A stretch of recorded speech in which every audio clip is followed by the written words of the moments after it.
Chris Brophy, musically obsessed. Chris Brophy, musically obsessed with vinyl CDs and cassettes. Chris Brophy, musically obsessed. Oh yeah! All right, I'm entering a contest today for Alex from Beer and Vinyl. If you are not subscribed to Alex, I will leave a link below. You got to go check his channel out. As many people have said, what a great name for a channel, Beer and Vinyl.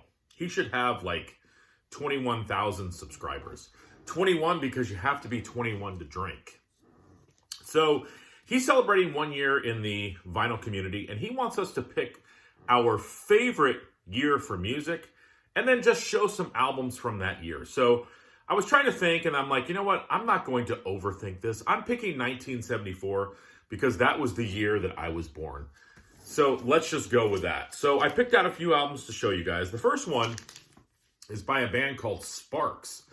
And this is their fourth album entitled Propaganda. Very cool album by these guys. Inching towards my favorite. A lot of people go to the album right before this, Come On to My House, which I totally understand. But for whatever reason, I like this album a little bit better. I like the first two albums as well, but I feel like the sound was solidified by the album Propaganda. And look at that cover too. Next, I'm going to show a CD for this one.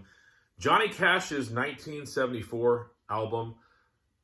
I want to make sure I read this correctly. The Junkie and the Juicehead minus Me. This had a remake of his hit, Don't Take Your Guns to Town. Kind of a quirky album, but very cool to have in the collection, and an interesting album from 1974. This one is one of the Judas Priest albums that I go back to many, many times because it's one of my favorites, and I'm talking about 1974's Rock-a-Rolla. I know that they're coming out with a remix of this. I don't know why. I think the original sounds perfect. I've always loved this album along with Sad Wings of Destiny.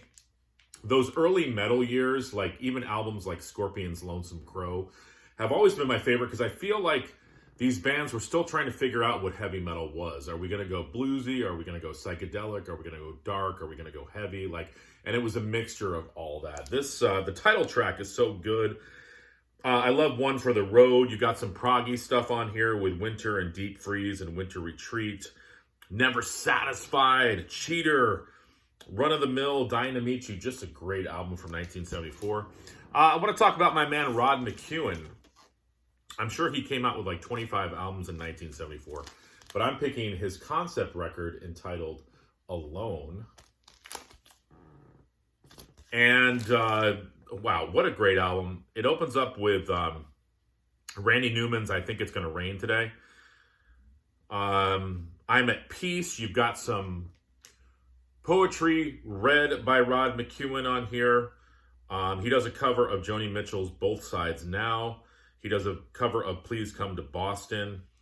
Carole King's Home Again. Some more poetry. Just a very, very cool... Oh, he does Bob Dylan's I Shall Be Released. Let's not forget about Relayer from 1974. So heavy. The artwork from Roger Dean. 1974 progressive rock. Teetering on hard rock, heavy metal.